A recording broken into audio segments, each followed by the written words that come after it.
Hello दोस्तों, क्या हाल है। आज मैं आप सबको बहुत इंपॉर्टेंट चीज़ें बताने वाली हूँ रिगार्डिंग आपकी टीजीटी पीजीटी की जो वैकेंसीज़ होती हैं उनमें जिस तरह का सिलेबस आता है वो क्या रहता है और उसके आगे हमारी क्या स्ट्रैटेजी रहेगी जब हम आपको पढ़ाना शुरू करेंगे। बहुत सारी चीज़ें आज के इस वीडियो के अंदर आप जानेंगे, समझेंगे, अंडरस्टैंड करेंगे। किसी को कोई डाउट रहेगा तो ऑफ कोर्स वो कमेंट बॉक्स में मुझसे सवाल पूछ सकता है। I will be answering all the questions. Hello teachers पे बहुत सारा वेलकम है आप सभी का।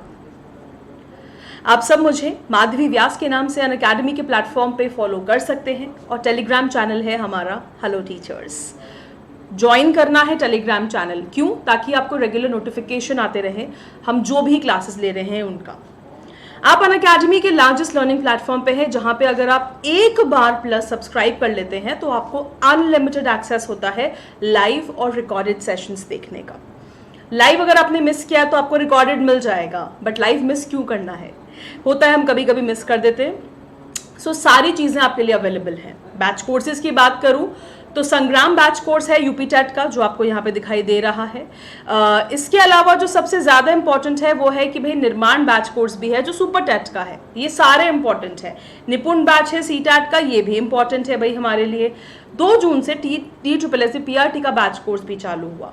DSSC PRT का बैच कोर्स हमारी टीम भी आपके लिए ऑलरेडी लेके आ चुकी है। आप जब एक प्लस प्लेटफॉर्म पे पढ़ते हैं तो आप अपने फेवरेट टीचर से पढ़ते हैं, आपकी एक प्रिपरेशन कंप्लीट होती है, डाउट क्लियरिंग सेशन होते हैं, एग्जॉस्टिव कवरेज ऑफ सिलेबस है, फ्री टेस्ट सीरीज है और वीकली बेसिस पे मॉक टेस्ट होते हैं। बहुत सारी चीज़ें मैंने बोल दी। इन शॉर्ट बहुत सारी अच्छे अच्छे फीचर्स हैं जिसका आप पार्ट बनेंगे।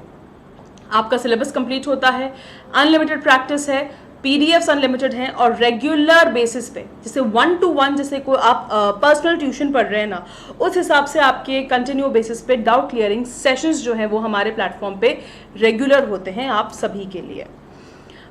टेस्ट सीरीज़ की मैं बात करूं तो प्लस बच्चों के लिए टेस्ट सीरीज़ कंटिन्यूअसली अवेलेबल है। प्लस कोर्सेज हैं, आपको कोड लगाना है माधवी MADHAVI प्लस कोर्सेज में आने के लिए। एक बार प्लस कोर्स में आ गए तो चाहे KVS हो, यूपी टेट हो, DSSB हो, CTET हो, NVS हो, कुछ भी हो, सारे कोर्सेज का आप हिस्सा बनते हैं।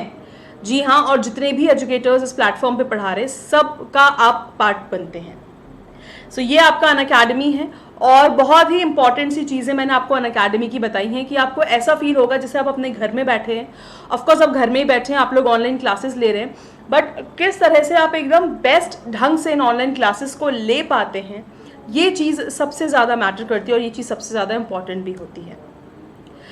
How to prepare for TGT and PGT English syllabus, this is again very important. थोड़ा मैं अपने आप को यहाँ पे साइड में कर लेती हूँ ताकि आपको चीज़ें आसानी से दिख पाएँ।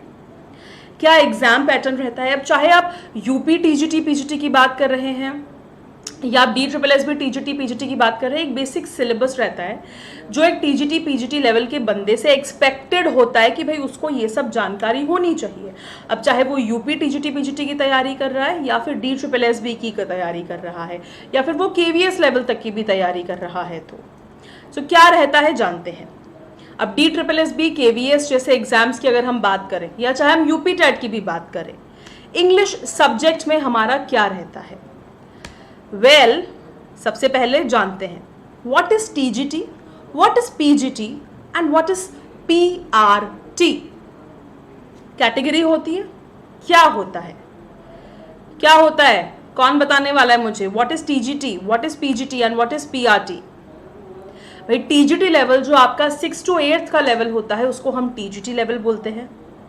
PRT ग्रेड 1 to 5 को बोलते हैं और PGT पोस्ट ग्रेजुएट टीचर जो हमारा होता है वो हम बोलते हैं, जो हमारे 9th to 12th के टीचर्स होते हैं उनको। ये हमें मालूम है। I think we are clear with this. ये प्राइमरी टीचर्स हैं आपके जो आपको दिखाई दे रहे हैं एकदम इमेज में। आई थिंक आपको साफ साफ यहाँ पे क्लियर भी होंगे आपके ये प्राइमरी टीचर्स जो एकदम बहुत अच्छे से बच्चों को एक्सप्लेन कर रहे हैं, चीज़ें बता रहे हैं, यहाँ पे समझा रहे हैं, है ना। सो टीचिंग आपकी अलग अलग लेवल की होती है, स्कूल लेवल की अलग होती है, कॉलेज लेवल की अलग अलग टीचिंग होती है, अलग अलग टाइप्स होते हैं टीचिंग के। स्कूल लेवल पे जो हमारा पेडागोजी होता है वो बहुत इंपॉर्टेंट रोल निभाता है, और इसीलिए आपको सीटेट जैसे एग्जाम्स को क्वालिफाई करना होता है। क्यों? ताकि हम लोग बच्चों की साइकोलॉजी जो है उसको समझ पाए, उसको अंडरस्टैंड कर पाए, जो कि सबसे ज़्यादा इम्पॉर्टेंट होती है। ठीक है। सो जैसे कॉलेज लेवल में आपको ये दिख रहा है यहाँ पे एनटीए, यूजीसी, नेट एग्जाम्स जैसे भी तैयारी कराई जाती है।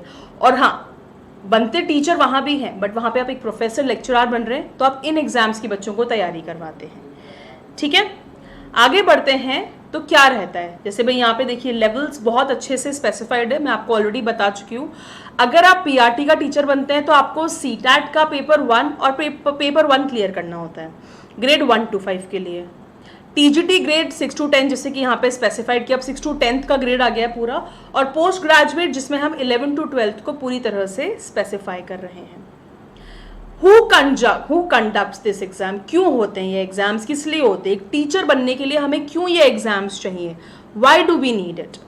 सो DSSB जो आपका है वो क्या है, वो आपका दिल्ली स्टेट बोर्ड सिलेक्शन है। ठीक है, जिसके अंदर बहुत सारी सर्विसेज आती हैं, और टीचिंग एग्जाम्स की सर्विसेज इसमें बहुत अच्छी होती है, और इसमें बहुत सारी वैकेंसीज निकलती भी हैं।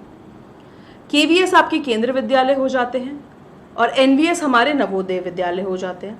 इन सब में बराबर वैकेंसीज निकलती है। ठीक है, पेपर 1 जो होता है, कोई सा भी TGT PGT ले लो एग्जाम, पेपर 1 जनरल पेपर होता है जिसमें आपके हिंदी, इंग्लिश, मैथ, साइंस सब सब्जेक्ट्स को मापा जाता है कि आपको भाई बेसिक ज्ञान है या नहीं है, उसकी चेकिंग होती है। पेपर 2 जो आपका मेन सब्जेक्ट है, क्योंकि जिसके आप मास्टर टीचर बनने वाले हो, वो आपका सब्जेक्ट स्पेसिफिक पेपर होता है। ठीक है, एग्जाम पैटर्न क्या होता है भाई, हिस्ट्री कैसे बनी, एग्जाम पैटर्न कैसे बना, कैसे करिकुलम पे बेस्ड होता है, क्या होता है। पेपर 1 स्पेसिफिक दिया है यहाँ पे English, Hindi, maths, reasoning, computer, GK and pedagogy. ये DSSB का एक कंप्लीट सेंस में आपको यहाँ पे कितने सब्जेक्ट आते हैं, और इतने सब्जेक्ट्स की जो अब DSSB की वैकेंसीज आई हैं आपकी, उनको उनमें आपको क्या तैयारी करनी है वो यहाँ पे दिया है।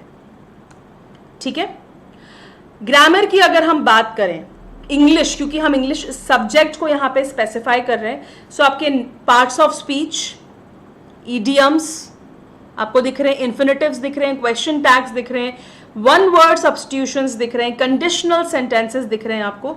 ये सब मैं आपको ऑलरेडी प्लस कोर्सेज में पढ़ा रही हूँ, प्लस मैं आपको ये चीज़ें यूट्यूब पे भी पढ़ा रही हूँ। सो आप लोग इसको अच्छे ढंग से जानते होंगे कि ये कितने कितने कोर्सेज हैं, क्या क्या कोर्सेज हैं, और कैसे आप इसके अंदर कितने सारे ये टॉपिक्स हैं जो हमने यहाँ पे कवर किए हैं। ठीक है, मैथ्स की बात कर लें हम लोग, फिर उसके बाद रीजनिंग है, verbal, non verbal, analytical reasoning, of course computer एक बहुत ही इंपॉर्टेंट है जो कि आपका बहुत इंपॉर्टेंट रोल निभाता है। पेडागोजी जो आपका टीचिंग एप्टीट्यूड होता है, how education can benefit from it, ये सबसे ज़्यादा इंपॉर्टेंट है। ठीक है, फिर अगर हम पेपर 2 की बात करें, भाई पेपर 2 में अब हमने क्या लिया है भाई, इंग्लिश लिया है। सो हमें वर्ड्सवर्थ भी पढ़ना है, शेक्सपियर भी पढ़ना है, हमें T.S. एलियट भी पढ़ना है, हमें टेनिसन भी पढ़ना है, हमें शार्लेट ब्रॉन्टे के बारे में भी पढ़ना है, हमें एमिली डिकिंसन के बारे में भी पढ़ना है। सो जितने भी हमारे राइटर्स हैं, हमें सबके बारे में बहुत बहुत बहुत अच्छे से पढ़ाई करनी है। राइट, पेपर 2 सिलेबस, ये देखिए आपको फेसेस दिख रहे हैं, आप पहचान सकते हैं कौन कौन है। फिर इसके अलावा ये वर्ल्ड मैप जो दिया है ना, ये वर्ल्ड मैप डिफाइन करता है कि कितने तरह की लिटरेचर को हम लोग फोकस करने वाले हैं। चाहे हम अफ्रीकन लिटरेचर करें, अमेरिकन लिटरेचर पढ़ें, ऑस्ट्रेलियन लिटरेचर पढ़ें, इंडियन लिटरेचर पढ़ें, हमें सारी लिटरेचर को अच्छे से पढ़ना है। और स्पेसिफिकली जो इसमें आपको यूनाइटेड किंगडम, क्योंकि जो मेन इंग्लिश है वो आपकी ब्रिटिश इंग्लिश है, जो कि बहुत इंपॉर्टेंट रोल निभाती है। जहाँ से इंग्लिश आई है, जहाँ की किंग्स, क्वीन एलिजाबेथ, जिनके बारे में, जिनसे हिस्ट्री बनी है पूरी, उनकी जो पढ़ाई है, उन्होंने उस टाइम पे, क्योंकि हमेशा जो चीज़ सोसाइटी में चलती थी उसको लेकर चीज़ें लिखी गई हैं, राइट। सो यूके स्पेसिफिक, यूनाइटेड किंगडम, जिन्होंने हमारे देश के ऊपर राज किया है, उनके ऊपर उनकी हिस्ट्री क्या रही है उनको हमें पढ़ना है, क्योंकि यही लिटरेचर है और मेन लिटरेचर वहाँ से आई है। फिर धीरे धीरे बहुत जगह लिटरेचर हो गई। यूनाइटेड स्टेट्स की लिटरेचर है, जैसे कि आपको यहाँ पे दिखाई दे रहा है। इंडियन लिटरेचर तो ऑफकोर्स आप लोग पढ़ोगे ही पढ़ोगे। यूरोपियन पूरी लिटरेचर है, ऑस्ट्रेलियन लिटरेचर है, और ब्रिटिश एम्पायर ने कहाँ कहाँ पे अपने आप को फैलाया था, क्योंकि ब्रिटिश एम्पायर ने इंडिया, यूरोप, ऑस्ट्रेलिया, इन सब जगहों पे राज किया है, कनाडा। सो ये सारी की सारी लिटरेचर उस दौरान इस टाइम पे क्या क्या चीज़ें हुई वो सब को हम पढ़ने वाले हैं इस कोर्स के अंदर। सो DSSB TGT का कोर्स मैं आपके लिए लेके आ रही हूँ प्लस में। सो आप में से जो भी जने मेरे साथ इसका प्लस का पार्ट बनेंगे, उससे बेहतरीन बात मेरे लिए और कुछ नहीं हो सकती है, क्योंकि मुझे आप लोगों को फिर से पढ़ाने में मज़ा आ जाएगा। क्या हो जाएगा? मुझे आप लोगों को पढ़ाने में ज़बरदस्त वाला मज़ा आ जाएगा, और आप लोगों को भी मज़ा आएगा। क्यों? बिकॉज आप लोग बहुत सारी चीज़ें जो हैं वो मुझसे सीखेंगे। और देखिए, जो लिटरेचर सुनने में ऐसा लगता है कि यार कितनी बोरिंग सी चीज़ है, बट सिर्फ सुनने में ही ऐसा होता है। लिटरेचर एक्चुअली इतनी बोरिंग नहीं होती जितना उसको बताया गया है या जितना लिटरेचर को डिफाइन किया गया है। ठीक है। सो लिटरेचर को हम थरोली पढ़ेंगे। British literature, American literature, Indian literature, European, post colonial. Post colonial मतलब जब उन लोगों ने हमारे ऊपर कॉलोनी बनाई, जब उन्होंने हम पे राज किया, उसके बाद क्या हुआ सोसाइटी में, कैसे बदलाव आए, उन सब के बारे में भी हम पढ़ेंगे। ठीक है। सो ये कुछ चीज़ें हैं जो कि बहुत इम्पॉर्टेंट हैं। आगे चलते हैं।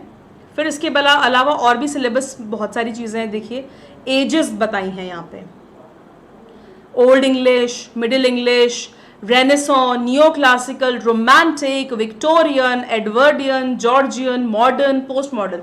ये जितनी भी एजेस हैं, सारी एजेस को बहुत डिटेल में आपको कवर कराया जाएगा, which is very very very important. Classic books, Gulliver's travel. Gulliver's travel first literature novel थी जो लिखी गई थी। जॉनथन स्विफ्ट ने लिखी थी ये novel, and it is one of the finest books, first books of literature. Women writers का इमर्ज हुआ था, कोलरिज भी हैं बीच में, फिर कीट्स है, शेली है, ये सारे के सारे जो राइटर्स हैं ये भी हैं हमारे साथ। इंग्लिश टाइमलाइन पूरी हम लोग पढ़ेंगे डिटेल में। ये सब जो है बहुत इंपॉर्टेंट पार्ट है। क्रिसमस कैरोल, चार्ल्स डिकेंस बच्चों के ऊपर लिखते थे, बच्चों की जो प्रॉब्लम्स हैं, ऑर्फन की, जो बच्चे अबैंडन्ड हैं सोसाइटी में, जिनको छोड़ दिया गया है, उनकी लाइफ के ऊपर। David Copperfield, Oliver Twist, these are finest of the books. British literature की जो पूरी टाइमलाइन है ये सामने आपके दी हुई है। Old English, medieval, Renaissance, revolution literature, romantic literature, ये सब को इन डेप्थ पढ़ाया जाएगा आप लोगों को। तो टीजीटी और पीजीटी के लेवल की अगर आप लोग बात करते हैं तो ये सारी की सारी चीज़ें बहुत इंपॉर्टेंट होती है, और ये सारी चीज़ें मैं अपने प्लस कोर्स में, जी हाँ, जो कि 15 जून से मैं शुरू कर रही हूँ, उस पर मैं आपको सब पढ़ाने वाली हूँ। सो आप में से जो भी टीजीटी पीजीटी की तैयारी कर रहा है वो 15 जून से मेरे साथ इंग्लिश के प्लस कोर्स में जुड़ सकता है। आप लोग कोड यूज़ कर सकते हैं माधवी, आपको वीडियो के नीचे भी दिख जाएगा, और आपको डिस्काउंट भी मिलेगा अच्छा खासा, and be a part of my classes. Thank you so much everyone. किसी को इसके रिगार्डिंग कोई डाउट हो, हम क्या नहीं पढ़ने वाले हैं, कुछ छूट गया हो, तो प्लीज़ आप लोग आसानी से मुझसे पूछ सकते हैं। I will answer your questions. Strategy होगी टाइमलाइन से पढ़ना, हर एक टाइमलाइन के हर एक पॉइंट को डिटेल में पढ़ना और समझना। ठीक है। Thank you so much everyone. I hope you all have a wonderful day, and मिलते हैं क्लास में फिर से 12 बजे। आप लोगों के साथ जुड़िए मेरे साथ। Thank you.